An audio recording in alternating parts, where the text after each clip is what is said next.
Sports. Joe Louis, the greatest boxer ever lived. Not only do we love sports, but we love to debate sports. He was bad in Candace Cooper. He bad in Sugar Ray. He bad in that. Who that? The new boy.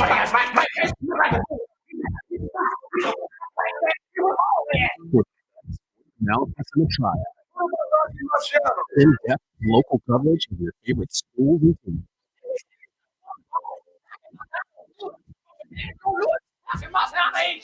And of course, the best sports debate in the triad.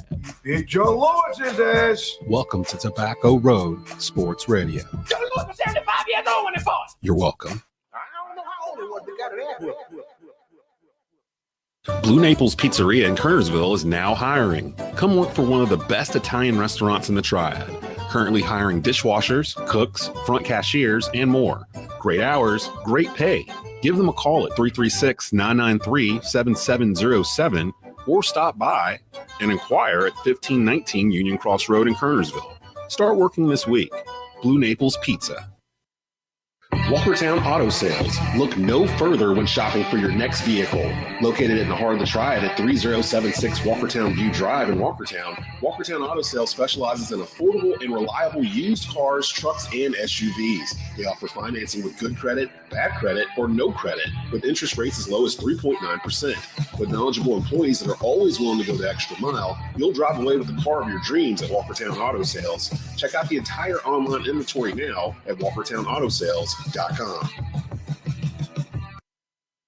Are you concerned that if you passed away today, that your family would be left in a financial bind? Are you concerned that your nest egg is quickly eroding in the stock market? Do you want life insurance but confused about how to get it and if you would qualify? That's where I come in. My name is Terry Edwards with Secure Financial Partners, and I've been helping families over the last 20 years ensure the things that matter most: your life, your health, and your wealth. Give me a call today, Terry Edwards, 336-416-8327. Again, that's 336-416-8327. Your legacy is worth the call. Hey, Panther fans. Right now on the SiriusXM app, hear the most in-depth Carolina Panthers coverage anywhere with Believe in Carolina Panthers, part of the Believe podcast network on SiriusXM. Hear from me, Desmond Johnson, and my co-host, Skylar Callahan from Sports Illustrated, and Panther great Jonathan Stewart as we break down the Panthers before and after every game through the NFL season. Your team, your podcast. Search BLEAV in Carolina Panthers on the SiriusXM app, Pandora, Stitcher, or wherever you get your podcasts. Do you believe? So where exactly can you hear Tobacco Road Sports Radio?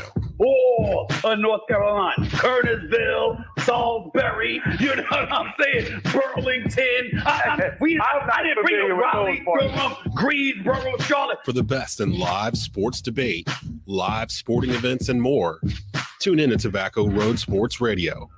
TobaccoRoadSportsRadio.com. It's the North Gate, baby. Archdale. Like to have everybody's attention for a moment. There's a stat. I don't like bringing up stats, but there's one stat about the Panthers. In the world is James Harden better scorer than Michael Jordan? No, he's more creative in that. Traveling is not creative, Brandon.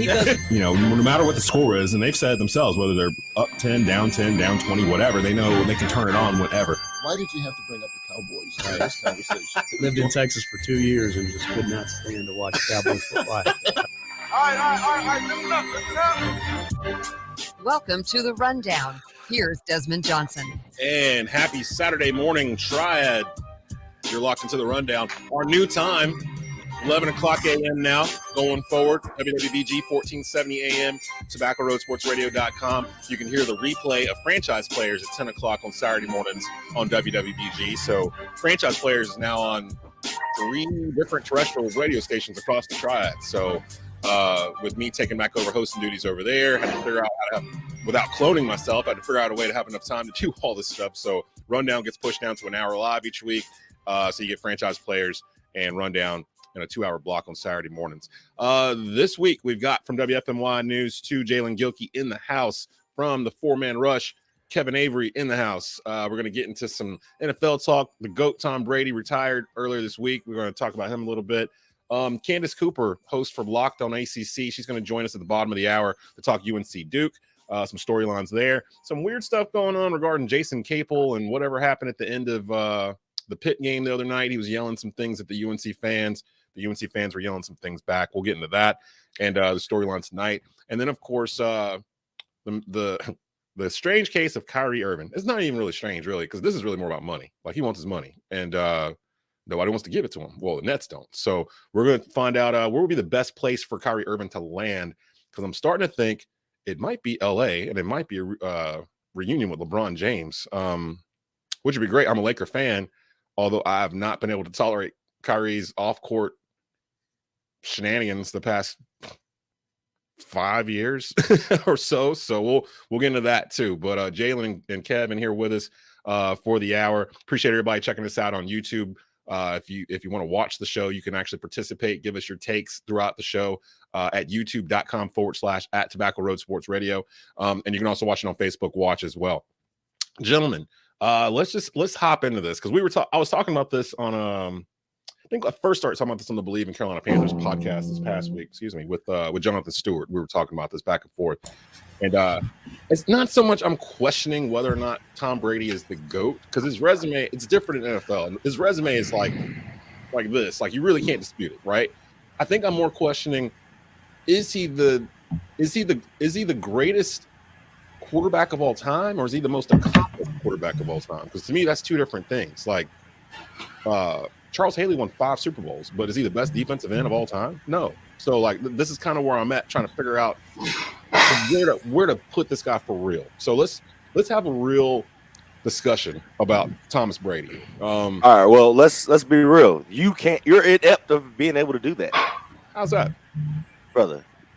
You have a venom from Tom Brady that pumps through your blood. That means nothing. I hate what you mean? He's still in my Mount Rushmore of coaches. Like, I can be subjective, okay, but being professional. Like, I can do that. That's fine. But, like, there's a time to be a fan, and there's a time to actually, report the whatever topic it is or whatever. And I can do that in a subjective manner. With Tom, I gave up the whole him not being the GOAT. Hell, when he turned 40, 38, whatever it was, like 6-7 years ago when he took Tampa to the Super Bowl. I was just like, I'm done. Like, I'm done betting against this dude. But then a question came up to me, which really made me start questioning that, which was, game on the line, you need to go 80 yards to score, Super Bowl. Who are you taking, Tom Brady or Joe Montana? Well, from what I've seen in the 2 minutes, we got 2 minutes. We're under 2 minutes. Yep. Give me Tom Brady. See, because that is where he peaks, though, in the last 2 minutes. He'll get you a field goal. He'll get you down there in field goal range, because that's what he did for 4 of the Super Bowls he won or whatever. Got him down there. Joe Montana's gonna get you a touchdown, and like has never had a turnover. Okay, but if I'm in a situation where I only need a field goal to win, say you're down 4. Okay, say I'm down 4. We've seen Tom Brady We've seen him take the Patriots down the field in a 28-3 game. We've seen that when they had to score a touchdown. But have we seen him in a 2-minute Super Bowl have to score a touchdown? That's what I just said. No, that was a continuous comeback, 28-3. Like, they were but at the last drive of the game, they had to go down and score a touchdown to force overtime. And then they got the ball first overtime, and he took them right down the field because they had to score a touchdown and get the 2 to force overtime. And then they got the ball in overtime, took it straight down the field, game over. Okay, so you're saying you would take that over Joe Montana? Yeah, because it's the same in my situation. I think that's the same as Joe Montana to Clark. Really, I understand that it ended the game with the touchdown pass to Clark, but being down 8 and then having to get the 2-point conversion as well, I think that is a whole factor that plays into it as well. I never argued that Tom Brady don't deserve to be in this conversation. That's just dumb, at this point. No, that's not what this is. Like, I'm not saying that Tom Brady don't deserve to be considered the GOAT. Like, that's. And I'm not saying you didn't say that either, but I will say that you're going to find any way to try to. No. Sprinkle a little hate on top of Tom Brady's legacy. Nah, I ain't feeling. You gonna kick a man while he's down, Des? Nah, my hate's reserved for that down. My man's about to go make $375 million. You gonna kick a man while he's down? Went out 8-10. He cried on the beach by himself. Man, you gonna kick him? You gonna kick him in the groin? That's another place to sell. Like, my man's solid. Like, I ain't worried about Tom Brady at all. Like, if there's any dude on earth that I'm not worried about, it's Tom Brady. He's gonna be just fine. Kev, what are your thoughts on this? Like, if would you 2 minutes to go, your team's down by 4, it's the Super Bowl. Who are you gonna put in, Tom Brady or Joe Montana? And I feel like a lot of people will just say Tom Brady real quick because it just happened.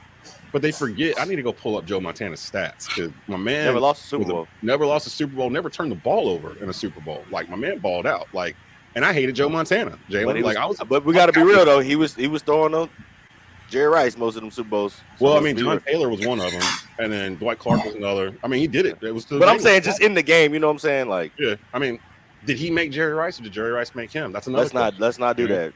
Because Jerry Rice set all the NCAA records at Mississippi Valley State. So that's true. That's true. Kev, give me your thoughts here. Montana, Brady, who you taking? You got to treat this debate like you do the 96 Bulls and the Golden State Warriors. You know, whose rules are you using? You know what I'm saying, when it's game time on the line.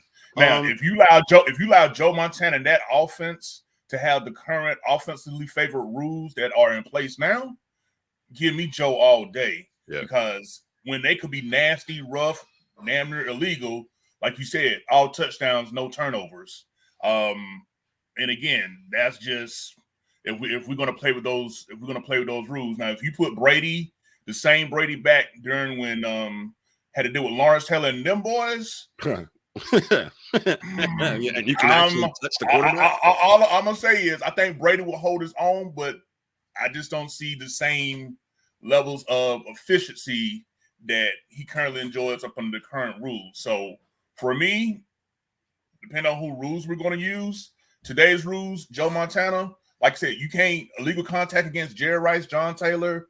Can't rush and sickle him. You know what I'm saying? I mean, that's for me. Now, to answer the other part of your question earlier, Brady can definitely be in the GOAT, but to make him undisputed GOAT, like I said, there's room for argument. But I can say Brady is the most accomplished quarterback that's out there as far, because at the end of the day, he was the quarterback of 7 Super Bowl winning teams. I was talking about the one in Tampa. Let's be honest. If you watch football, the defense won that Super Bowl. Yeah. I still remember Pat Mahomes running for his life all night that night. It was crazy. The Super Bowl, they beat the Rams, 13-3? I mean, come on. I fell asleep during the game, bro. That was a horrible Super Bowl. Yeah, I forgot about that. Now, really bad. Yeah, now, y'all discussed 23. Okay, cool. The one against the Eagles, where he had the record, 500-something yards. I mean, you definitely see his greatness on display. So the conversation for GOAT, he's definitely in. Undisputed GOAT, I can make cases why he's not. But as far as most accomplished, he's easily that guy. And in spite of Montana's perfectness, I mean, at the end of the day, 7 Super Bowl rings is 7 Super Bowl rings. You know, the math is always math in his favor when it comes to that for me. 7-3 in Super Bowls. Real quick, and I think the one thing that is, I think we kind of had a disconnect on, Kev. I don't know if we're taking just the quarterback with a standard team or whoever's out there, or are we taking him and his guys? You know what I'm saying? Because I thought about that when Kev was talking. Take their best team. So, like, take their best team. Even though Tom Brady's best team didn't even win the Super Bowl, which is a whole different. It's got to be the 17 conversation. Yeah. Because that's the only guy he had was Randy Moss that could compare to Jerry Rice. That's the only guy. Who would be Brady's best Super Bowl winning team? Best winning team? 04? Because they were 14-2, I think. The one that beat the Eagles. Because that was his 3rd or 4th year starting at that point. He was starting around into what he was going to eventually be. Corey Dillon, Deion Branch. Yeah. Those boys. But still, those names aren't hitting the same as those 49ers names. This reminds me, Kev, you were actually on it. Jalen, you weren't with us yet. When we did our greatest NFL team of all time bracket, we had 64 teams over the summer. It was the COVID year where all sports were shut down. And during the summer, I was just grabbing personalities from podcasts and sport places all over, and we break into groups of 3.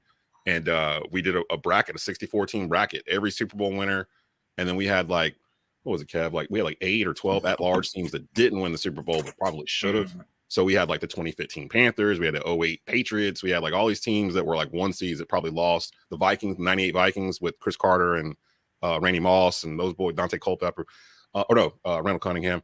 So I mean, in that tournament, there was some Brandon and some others caused some havoc. They had the 85 Bears losing second round. It was wild. But the 89 49ers, the 84 49ers, the 95 Cowboys, and somebody else were the Final Four. I think it was a Cowboy team. They ended up being the Final Four.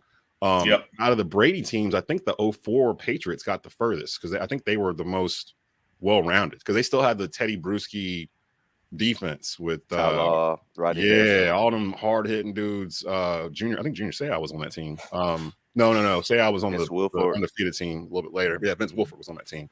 So yeah, take 04 Brady. Even that's not the best version of Brady though.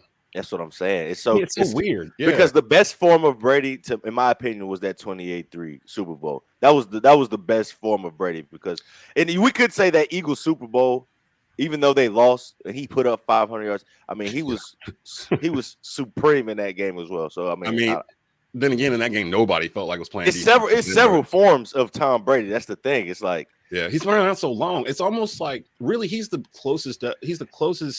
Another thing Kev hit on that I really liked was, talking about the rule changes. Now, I do think Tom Brady would have accomplished similar things that he did in his career if the rules were similar. I don't, he probably would have got to that around that number, Joe Montana 4, and that probably would have been it just because of just the toll it was taking on his body and, the injuries and stuff like that. But I just do, especially because the rules didn't really change for Tom Brady in the quarterback until he ripped his knee, which was after he had already won 3 Super Bowls. So I think he could have got at least, one more regardless of the rule change. But, the Tom Brady knee rip and rule change did, allow him to go get 4 more chips. It's almost to me like I compared Tom. See, when I say GOAT, and me and you've talked about this, Jaelen, that we both feel like Michael Jordan's the GOAT basketball, right? Yeah. I don't look at Tom Brady the same way I look at Michael Jordan. Like, I guess there's different levels. Well, because football is the ultimate team sport, though. True. Because there's no play in football that someone could be disengaged and then everything go right, Well, but I think I compare him more to Kareem and LeBron because of the longevity and the fact that he owns like every record. And LeBron's what 80-something points away at this point. I didn't check how close he is to. I think it was 50.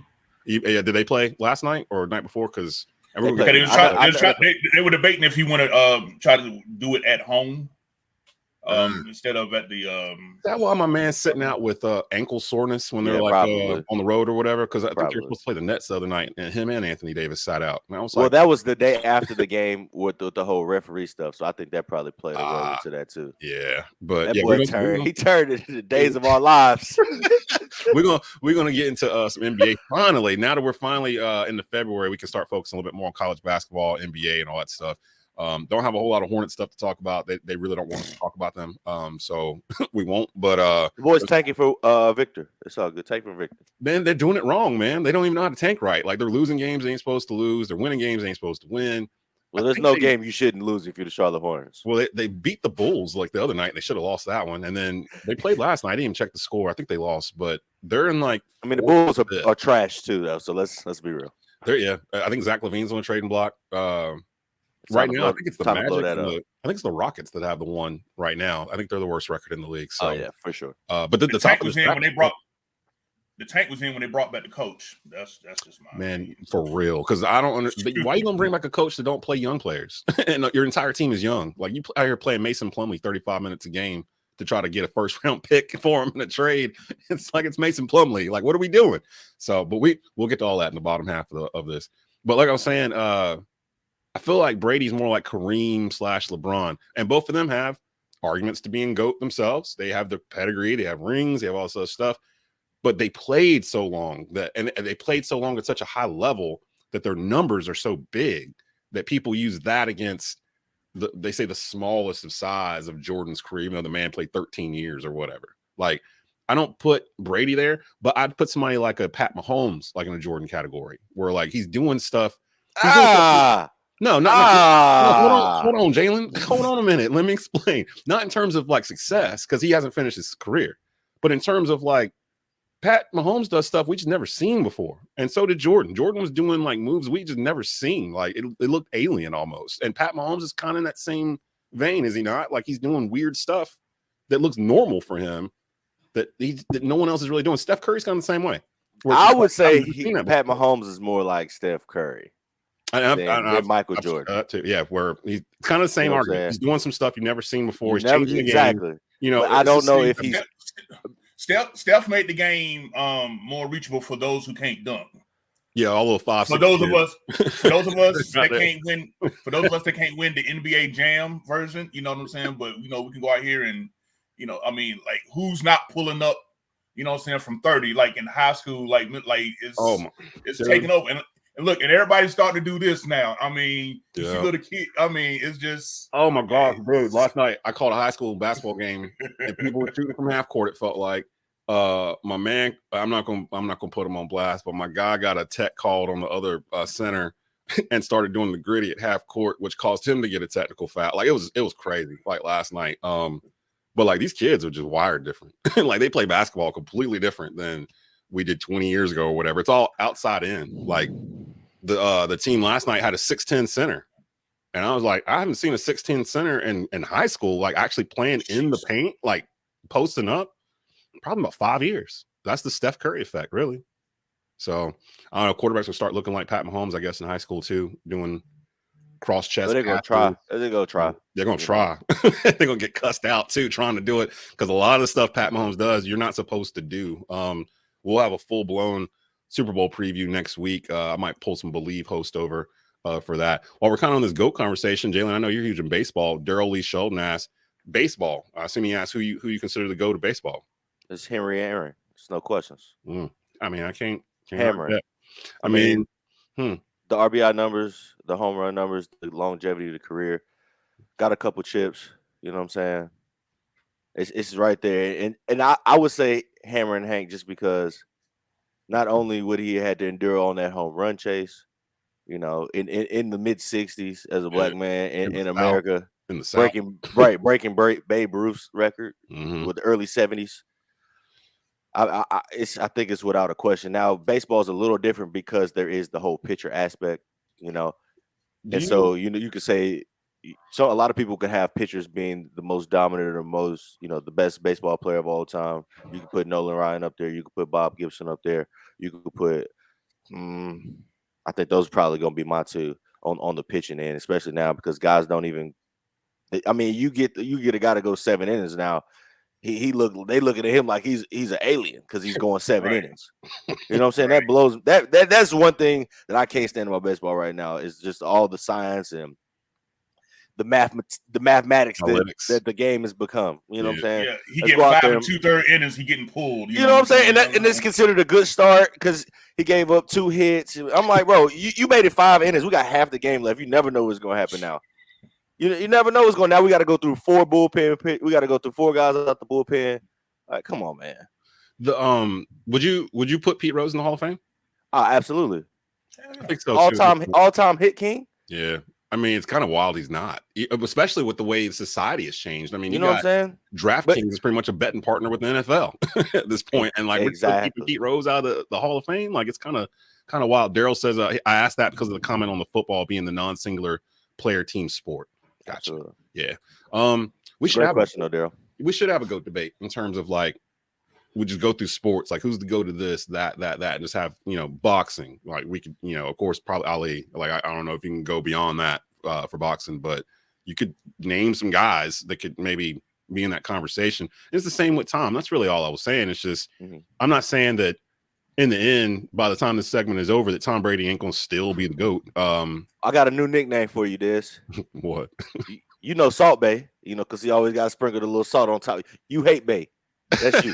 You just go sprinkle just a little bit on the top. Hey, today is the day because you know what today is. Today is rivalry day. Like, so you warming it up. I know what you're doing. You getting your chops ready. I'm getting there. And I brought in my man. I know it's a big day for y'all boys. It's a big day for y'all boys. Hey, we need this. We can't. Both sides need it. We can't go on Cameron and mess. But real quick though, when you was talking about comparing Brady and Jordan, as far as like on court controversies, wouldn't that throw some salt onto Brady more? Because with Jordan, from my recollection, it wasn't no deflated basketballs. There wasn't no spying in on the timeouts. But we gotta remember though, Kev. There's rumors circulating. There's nothing on paper, concrete, evidence proven, but that Mike was put on that suspension. You know what I'm saying? So there is controversy around. There's no suspension. Like I'm not going to even entertain that. That's why not? Why would David Stern What? Because if he betting on games, this is 10 years after Pete Rose. Maybe 10 years after Pete Rose. And he said, my greatest star of all time and the biggest brand in my league, he got caught betting on games. We've got evidence. But guess what? We can't take that hit, so we're going to have to sit him down.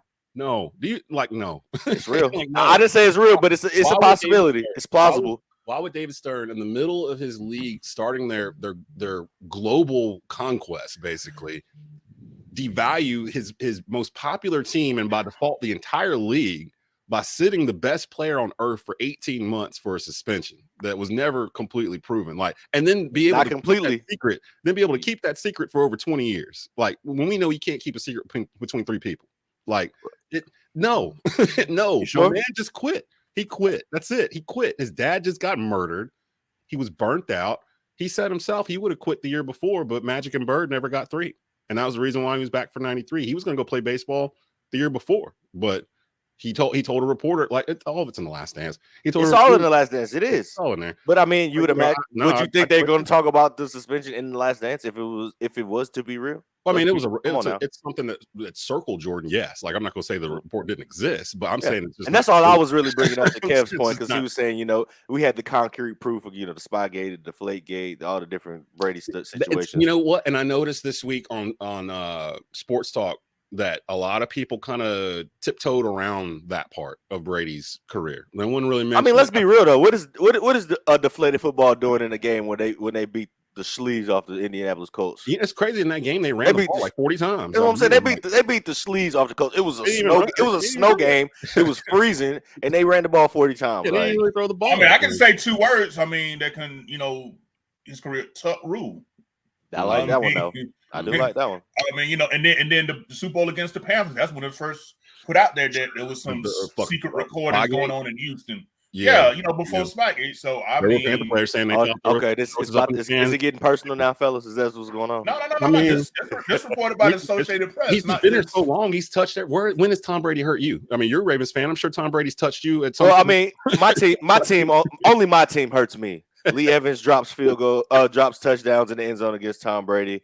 I can't even remember my boy. It wasn't Randy, but was it Randy Bullock shanked the hell out that field goal kick in New England? Weren't y'all the ones that almost beat the Patriots in 08 when they were undefeated? Something happened in that game. I can't remember. Lee Evans dropped the ball. Oh, okay. That's what. Okay. In the end zone. Yeah. It was wide with like 3 seconds left, or maybe it was. I know it was the end of the game. He dropped the ball in the end zone. There was something else that happened. Like, didn't the Patriots go for it on like 4th and 7 or something from like their own? I don't remember. They didn't get it. It was I got a lot of Raven scars, man. Tom Brady hurt a lot of people. Like, and me and Kev, we're the franchise most successful against them all time. Yeah, Tom Brady has a winning record against every football team in the National Football League. That's insane. Like, to be there so long, to get to the point. He's kind of like K too, where he's gotten to a point where he was there so long that the hatred turned to like hateful respect. Like, I hate you, but I have to respect you. You can't not have respect for Tom Brady or Coach K. You're absolutely right. Yeah. Because he's the one. I still hate y'all for what y'all represent. Like, y'all literally are the anti whatever I like. So like, that's all it is. And it's weird because the past 12 months we're seeing a lot of those quote unquote villains disappear from sports. Like, we don't have a Coach K anymore. We don't have. Well, maybe we don't have Tom Brady anymore. I shouldn't even say, man, the man's turning 46 in August. Like, it's wild for us to even sit here and wonder if he's going to come back. Like, he shouldn't have came back the last time. He should have just been done. But you're a villain for letting a woman that made $500 million by herself walk away. But I'm gonna leave that alone. Yeah. Let's talk about it, Kev. That's a whole segment by itself, because I got some thoughts on that. But I mean, I don't know if y'all want to open that bag. I mean, You don't let that bad walk out your life. I'm sorry. He don't seem worried about it, do he? Like, every time it's kind of discussed, he don't really see like woe is me or anything. Like, again, my two takes on this, right? Since we've opened the door. Yeah, we already walked into it. Go ahead. My 2 takes. Giselle should have known there was no way in the world that he was going to quit football to prove that he loved her. Step one. I think that's about to go like Dr. Phil deep here. That's step one. Because he loved football way before they even knew who each other were. Yep. So for her to think that his love for her would be greater than his love for football was ridiculous. Second, I think regardless if from his perspective, he looked at it as, we're gonna get a divorce whether I play football or not. So that's different. That's like you get on my I think that's really what kind of it boiled down to. Was like, this ain't really working either anyway. Yep. So I'm not gonna have a family, and I'm not gonna have football. So let's go ahead and get back to football. Tampa, what's up? I'm back. Let's do this. Print the shirt. And those are my 2 takes on it. that sounds real. And this is a conversation where we miss having a Kevin Samuels. On that note, I'm gonna take a quick break. When I come back, I got Locked On ACC host Candace Cooper in the back. She's gonna come on and join us, join the fun, help us out a little bit here with UNC versus Duke, so me and Kev can get our hatred out and just let it just flow. Like, we're just gonna let it flow. It's hatred day. It's rivalry day. Like, I want to make sure this rivalry stays where it's supposed to be, because to me, it's the best rivalry. Am I gonna have to be the moderator next half hour? That's a scary thought. Just to be neutral. That's a scary thought. If Jalen's got to be the voice of reason in the next second, we about to get off the thing. Dez, we want all the smoke, Dez. We want all the smoke. Let's go. So we'll be back just a bit. Candace Cooper from Locked On ACC here with us on the rundown. WWBG 1470 AM and TobaccoRoadSportsRadio.com. You're listening to The Rundown with Desmond Johnson. Pardon me, B-Dot here, and as the voice of the Greensboro Swarm, PA for the Hornets, and the sixth man of Carolina basketball, I do it all. Just like Beamer Tire and Auto. Alignments, new tires, NC State inspections, oil changes, they do it all. And with 3 locations in High Point, Greensboro, and Kernersville, B-Dot and B-Tar, yes, we do it all. If you need details, visit BeamerTire.com. Blue Naples Pizzeria of Kernersville is accepting pre-orders for the Super Bowl. Pre-orders can be placed by phone at 336-993-7.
We have a couple of different things we need to really discuss regarding UNC and Duke. So I had to go grab Candace Cooper from Locked On ACC.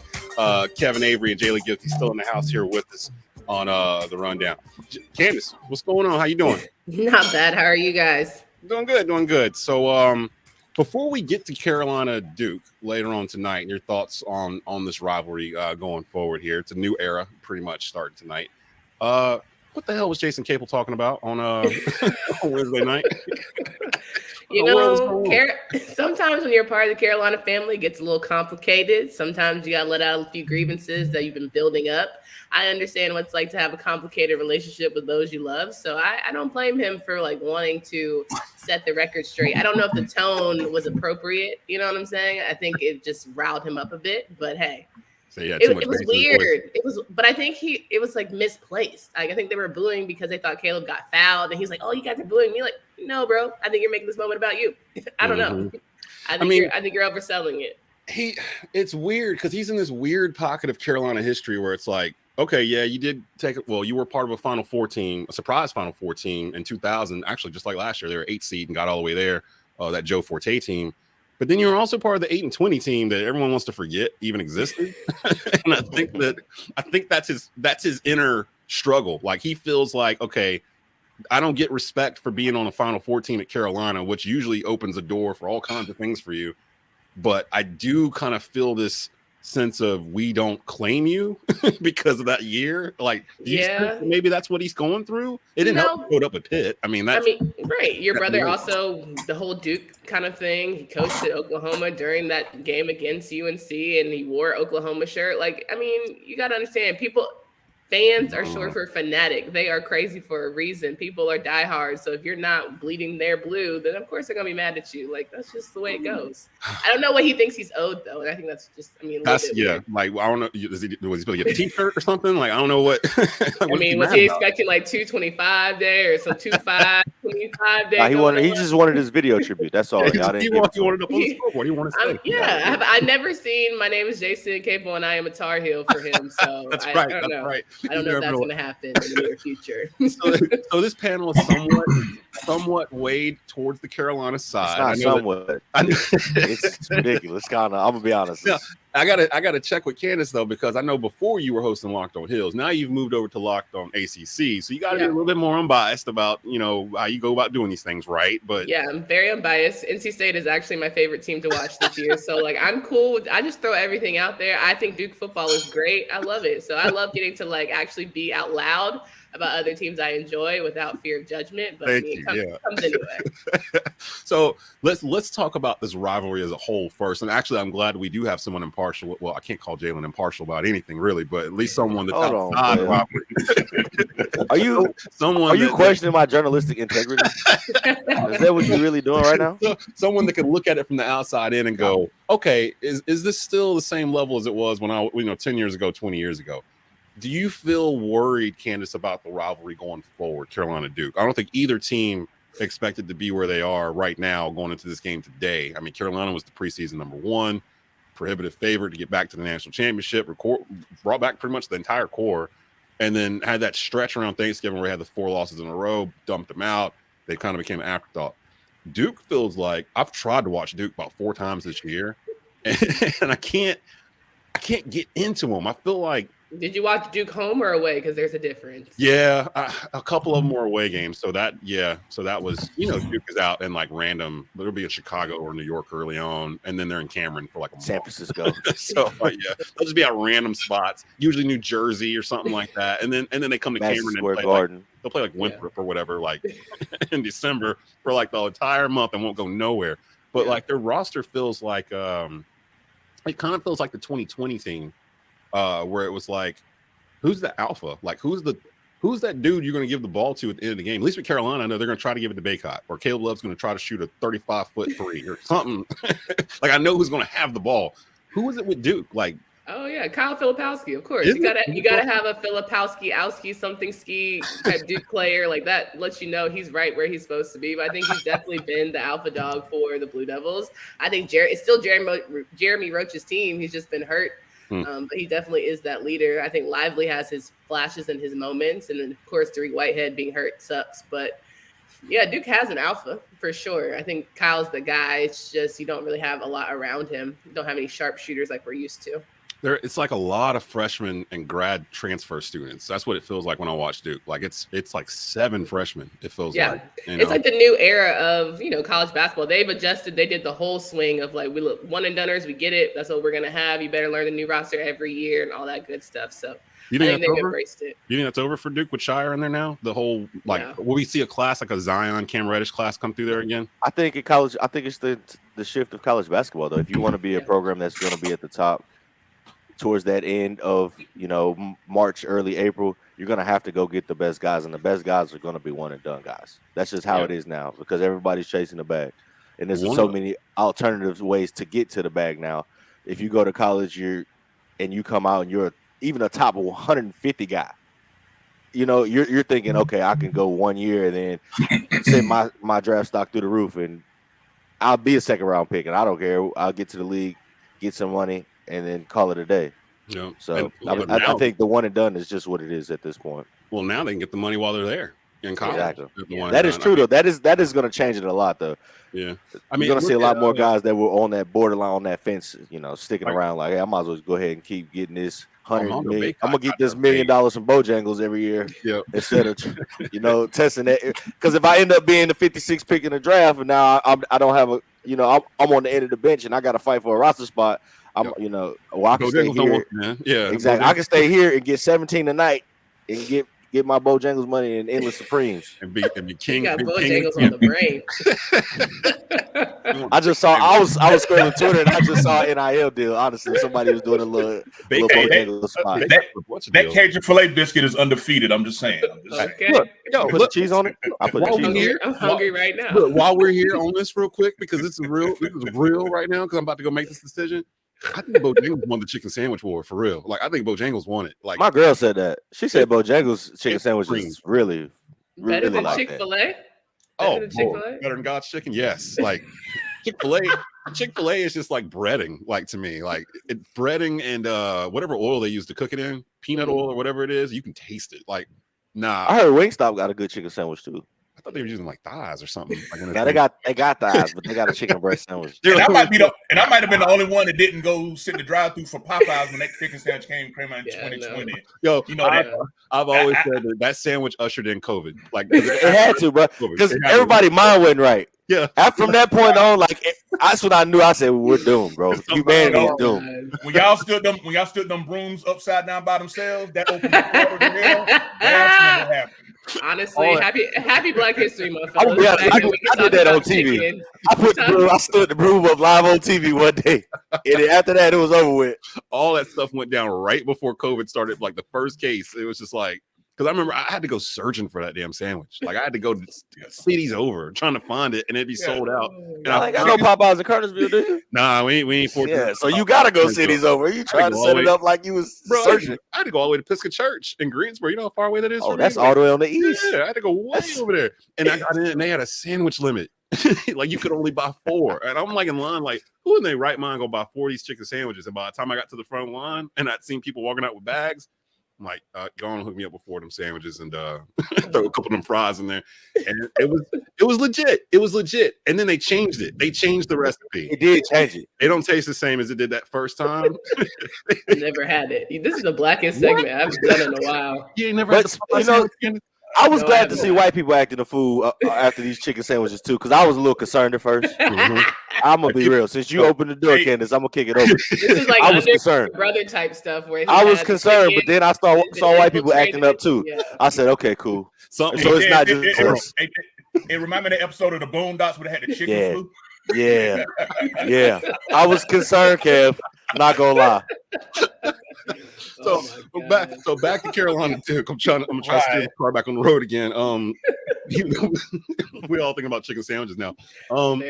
This game tonight, Carolina Duke. I don't know what to expect going into it because usually one of these two teams loses that game before you get to it, and it just happened to be Carolina this year around. Pitt bullies us. I've come to that conclusion. I don't know why. They got a good squad though, man. They treated us like it was like we were outside, like at school. Like they got out coached. That's what it was. They did get out coached. They got out coached. So that's kind of my thought here. Like, who has the advantage here between Hubert and Scheyer, John Scheyer, on the coaching bench? Because we've seen over a year now at Hubert. Scheyer's still kind of. Well, you haven't. I don't think he's yeah. gonna last neither. I'm gonna be honest. I don't think either one of these guys is gonna be there longer than 5 years. What? Nah, Hubert been there for a while. I don't even think Scheyer. I don't think Hubert wants the job more than 5 years. To be honest, I'm saying they won't be there longer than 5. But the shoes are too big to fill. Like you don't ever want to be the guy to try to replace the guy. Well, hold on, Candace. What? That's interesting. What makes you think that Hubert won't be there longer than 5 I mean, years? I think Hubert's old. I think he wants to be an analyst. I think he took the job because Roy really wanted him to have the job. But I don't think it's something that he's always been like, oh my God, I can't wait to be the coach of University of North Carolina at Chapel Hill. And like even now, even now, Jerry Stackhouse is next door, and if you want to go grab him and bring him. I don't think Jerry. I don't think I want to. Things ain't looking so bright out there in Nashville. I tell you what. I love my brother for the 2-5, but I don't know if Jerry's the guy. I don't know if I want him. See, I don't even want to start thinking about Hubert's replacements. He's in year 2. Like, I mean, first of all, they're not going to get Jerry. They're not going to get anybody that looks like us. Let's keep it a band. It's gonna be Wes Miller. We were surprised. Nah, is Wes? I haven't even heard his name in the past year. Is Cincinnati doing anything? Are they doing all right? Or I need to go check on them because that was people coming at me like it should be Wes Miller, and the whole time I was like, Hubert's been groomed for this for 9 years. It's gonna be Hubert. Like I know 15-8 right now. They are Cincinnati's 15-8 right now, and they are conference state. Even sound like us. Yeah. I was about to say right where y'all at. Right where we are right now. Out of the two teams though, Duke to me feels like a first weekend team. Like they could lose second round of the tournament, and it wouldn't surprise anybody. Like if it happened. Yeah. Carolina still feels like a Final Four team, like in terms of the talent they have, but they don't play like one. They don't have the Brady factor. They ain't got the Brady factor this year. I was say Dez living in April 2022. Flashbacks. Look, you know what? Last year this time, it was crazy. I was cussing out more Carolina fans than Duke fans because Carolina fans were leaving in droves. Like they were like, "Fire Hubert. This team is horrible. What are you doing? Where's the bench?" And I was the only one really that was like, "Yo, these are kids. Y'all got to give these guys." Where's that energy for John? Where's that energy for John Scheyer? Because I feel like he needs to be on a little more scrutiny. It's like, let's give John some time. Yeah, they cool. I think they're scared to. I think the Duke fans are scared to. Remember, I feel like Duke fans knew this was coming. There's no way Coach K can leave Duke and you would think, okay, we're just gonna pick up where he left off in the Final Four. There's no way. There's no way they thought that. Maybe Carolina's more delusional then, because like the standard is the standard. Well, both fan bases have delusional fans in both, but y'all have two, Hall of Fame coaches in y'all history, right? That's true. Yeah. So Duke, Coach K is the only coach they've ever really known. They're going through what we went through when Dean retired. There it is. We've been waiting on it to happen. There we just wait another 30 years. It's that same transition. We finally got to this point where K was finally done. But yeah, when Dean left, because Dean was owning Dean was owning K in the end of Dean's thing. And then in the end, K was kind of owning Roy, at the very end. So for the flip and have Hubert send K on his way, now it's like, okay, is it going to be Scheyer going forward? Because I've never trusted that hire. I felt the same way about Scheyer as I did about Matt Rule when they announced that hire. Just like, come on, dog. I don't know if that's gonna work. Come on, dog. Like, I don't know if that's gonna work, Kev. Matt Rule is in a league of his own. Terrible coach. He has pushed it out to. He's probably. Let me go check Twitter real quick, see if he said something about the Panthers today, because he's on like an 8-day rotation. Y'all Panthers fans and Matt Rule, y'all both like that just super bitter ex. Both of y'all. Like, I can't stand him. And he over there, I hate him. I can't stand them. They're the worst people in the world. And then y'all gonna come back together and end up a happy family. No, dog. That train moved on. Like David Tepper out here saying nonsense about Matt Rule. They out here throwing shade in press conferences at Matt Rule. Like, yeah, that boat. Whatever happened in that final conversation. Look, it's gonna be 20 years down the line. Y'all gonna get remarried. It's gonna be a big happy family. Nah, Matt Rule. At the end of the day, we just have to look at some tape and we'll figure out what happened. Nah, man, my man's gone. Let me go. And you trying to get $5 million out of us too? Nah, bro. Okay. Yeah, he had a little litigation on the back end too, huh? Hey, even though and that came the day after Tepper said, y'all made a mistake hiring a CEO. Yeah, and next day, he said, "Watch this." Oh, CEO move. Yo, it was like 3 hours later. Like the SpongeBob card was like 1 hour. It was like 3 hours later. Matt Rule was suing for $5 million. I'm like, yo, I need my back end. Stop playing. Right. Now I gotta say though, if somebody owes me $5 million, I don't care what the situation is, I'm gonna go get it. Like, so I can't be mad at him for like if he's truly owed $5 million from a billionaire owner and David Tepper, go get your money, boo boo. But if he's not, and he's just doing this for petty reasons or whatever, it'll come. That's why I need Deion Sanders in Colorado week 2 to smoke that Nebraska pack when they play them, because I'm going to be petty. I'm already going to be in Facebook jail, Twitter jail. Like, y'all can go ahead and just start staying my bum and arm and be on it, boy. This is the way to usher in Black History Month. You're right, Ken. This is the blackest segment we have ever had on Rundown. We done talked about Popeye's chicken. We done talked about Dion. We done talked all of this. Like, we done talked about Hubert, everything. I'm like, tell you. I'm feeling it. I'm feeling it. So let's go around because we're just gonna keep it here. Kyrie, we're just gonna push it to next week because the deadline is what? I'm not doing that. I'm not doing that. That's a conversation I do not want to have for Black Kyrie. History Month. I can't do it. I love my brother. I hope he's he a gets super the villain, help bro. he Like, needs. when Batman said it though, he a super villain. You know, either you die the hero or you live long enough to see yourself become the villain. But was he ever the hero? Was he ever the hero? I think he was like a little when he hit the 3 in game 7. Yeah, that's what I'm saying. That's the hero moment. That lasted 3 days and then saved LeBron James' career. Tell you what, they might get back together. Saved him. They might get back together. Wait, they saved him? Saved him. Oh, the man who's about to get the scoring record. Okay, saved him.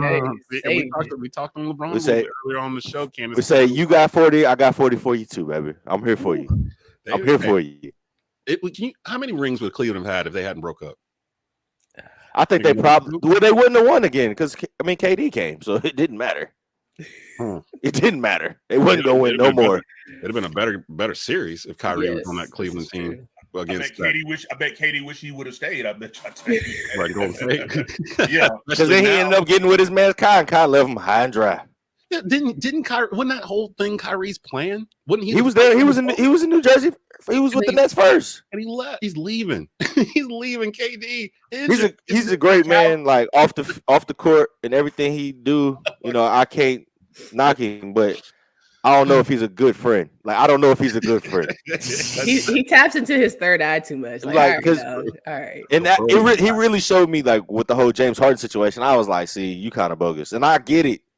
Like everybody's got their beliefs and what they think is right or wrong, but it's like, bro, you can't go to Duke and then walk. I think the media talking about the world is flat. Like, he went to Duke for 10 days. Like what are we? You see, that's that hate bait, Kev. That's what we was talking about last segment. That's facts. He did. That had nothing to do with what we were talking about. Like you just, he can't help himself. Can't help himself. He can't do these things, Kyrie. He gon' hate. Yeah. But did he lie though? Hate. But did he lie though? Exactly. My point was, speaking truth. To me, my allegiances to my friends, man, that's number one. If I get word is bond, right? I don't know if he has friends. Like that's the thing now. At this point, I don't know. He running them all off.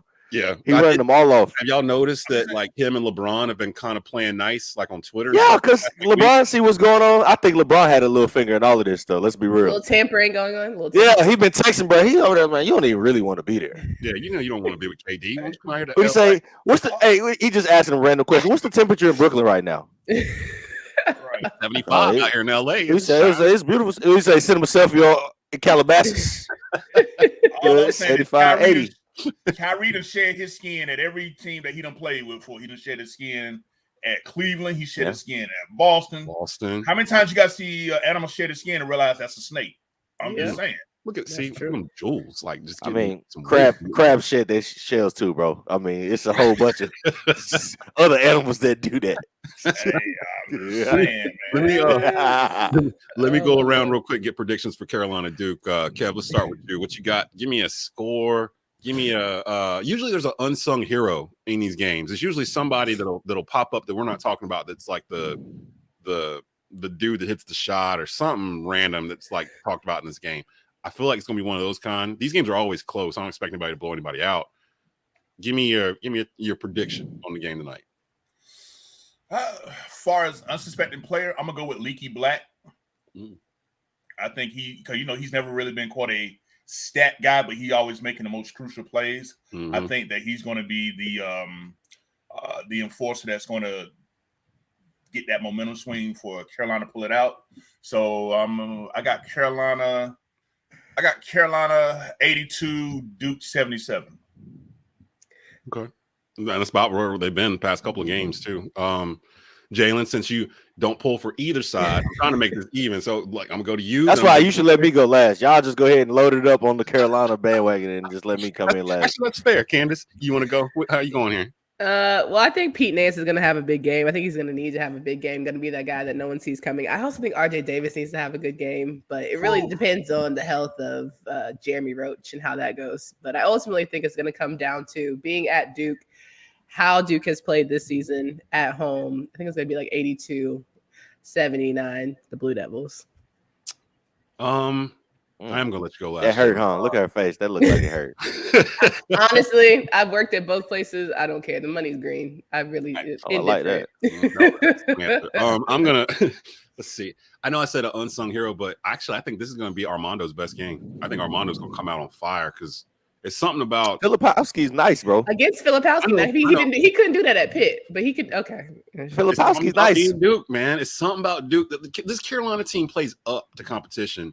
And they play down. But playing Duke, is that playing up to your competition? It's right Duke. Now. Yeah, it's Duke. You see Duke, it don't matter what the ranking is. I don't care if they're you, brother. I hear you. 25. Like they're gonna come in there and like we about to put and plus this ain't the same Duke team. This none of these kids on this Duke team other than Roach even know what it is. Like it's gonna be their first taste of the rivalry. Whereas half the Carolina team's already gone through this and own stuff on Duke that can never be taken away. Like they retired your coach, bro. Like they put twice. Yeah, they took you out the Final Four.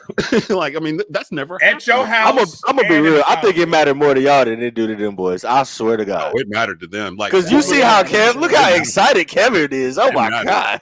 What he say? Disappeared for half a year. Like I didn't see him on social media or nothing. Like they were just gone. They didn't come back out till Carolina had that 4-game losing streak, and then they were like, "Oh, okay, we can come back out and play. We outside again."